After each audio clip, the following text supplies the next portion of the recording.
Hello everyone, நான் உங்கள் தகவல் கேர் சிஸ்டம்ஸ். ஸோ இன்னைக்கு மேஜராக பார்க்க போகிற டாபிக் என்னன்னு பார்த்தீங்கன்னா டெஸ்க்டாப், லேப்டாப். ஸோ ஆக்சுவலாக எல்லாருக்குமே டெஸ்க்டாப் அப்படின்னு பார்க்குறப்ப கம்ப்யூட்டர். இந்த கம்ப்யூட்டர் ஃபஸ்ட்டு கண்டுபிடிச்சது வந்து சார்லஸ் பப்பேஜ். சைஸ்லாம் பார்த்தீங்கன்னா ரூம் பெரிய சைஸு, நிறைய டிஸ்க்கு, கேட்சி. இன்னைக்கெலாம் ஜிபின்றது ரொம்ப கம்மியாயிடுச்சு.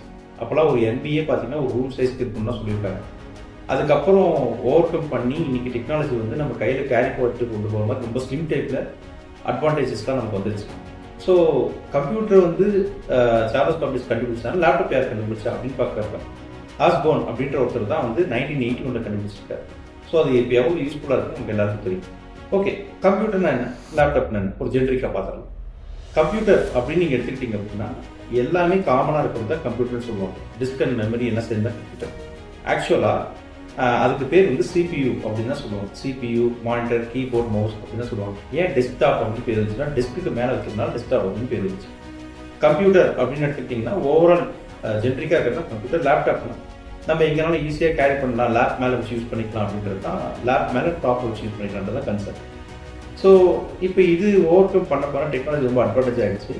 லேப்டாப்புக்கும் டெஸ்க்டாப்ஸ்க்குள்ள டிஃப்ரென்ஸ் என்ன அப்படின்னா, டெஸ்க்டாப் பொறுத்தவரைக்கும் டெடிக்கேட்டடாக ஒரு பெர்ஃபார்மன்ஸ்க்காக மட்டுமே அதை மேனுஃபேக்சர் பண்ணியிருக்காங்க. லேப்டாப்ன்றது ஒரு கன்வீனியன்ட்டுக்காக கொடுத்துருக்காங்க.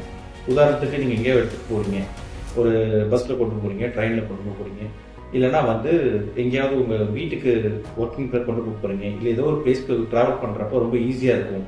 ஒர்க் ஃப்ரம் ஹோம்ன்ற ஆப்ஷன் எவ்வளோ ஃபேமஸ் ஆச்சு, இதெல்லாம் லேப்டாப் நல்லா ஓவரால் டேக்கிள் பண்ணும். நம்மளோட ஒர்க்கை வந்து எந்த இடத்துலையும் வந்து நல்லா ஒர்க் பண்ணுறதுக்கு ஃபோன் ப்ரைமரியாக இருந்தாலும் லேப்டாப் வந்து ரொம்ப கன்வீனியண்ட்டாக இருக்கும். பட் டெஸ்க்டாப் பொறுத்தவரையிலையும் எல்லா இடத்துக்கும் நம்ம கொண்டு போயிட்டு இருக்க முடியாது. ஏன்னா அதுக்கு ஒரு CPU இருக்கும், மானிட்டர் இருக்கும், கீபோர்ட் மவுஸ்லாம் இருக்கும். அதுக்கப்புறம் வந்து அதுக்கு தனியாக ஒரு பவர் சப்ளை UPSலாம் வைக்கணும். இந்த மாதிரி நிறைய டிஃபிகல்ட்டிஸ் இருக்குது. ஸோ டெஸ்க்டாப் நீங்கள் யூஸ் பண்ணிங்கன்னா லேப்டாப் கம்பேர் பண்ணுறப்ப பர்ஃபார்மன்ஸ் வந்து ரொம்ப அதிகமாக இருக்கும்.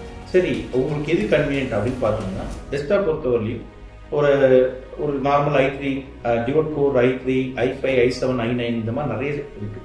நான் வந்து i7 யூஸ் பண்ணுறேன், ஆனால் என் சிஸ்டம் ஸ்லோவாக இருக்குது அப்படின்னா நல்லா தெரிஞ்சுக்கோங்க. ப்ராசஸர் அப்படிங்கிறது காமன் வேர்டு. அதில் வந்து ஜென்ரேஷன் அப்படின்னு ஒன்று இருக்குது.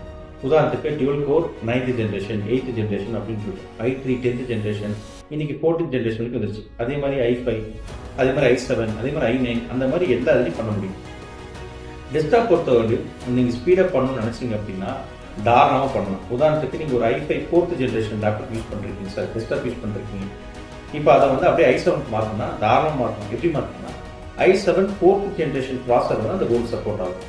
எந்த ப்ராசஸர் எந்த ஜென்ரேஷன் ஒரு போர்டு சப்போர்ட் ஆகுதோ அதோட அடுத்த வேரியன்ட் அந்த போர்டு ப்ராசஸ் சப்போர்ட் ஆகும்.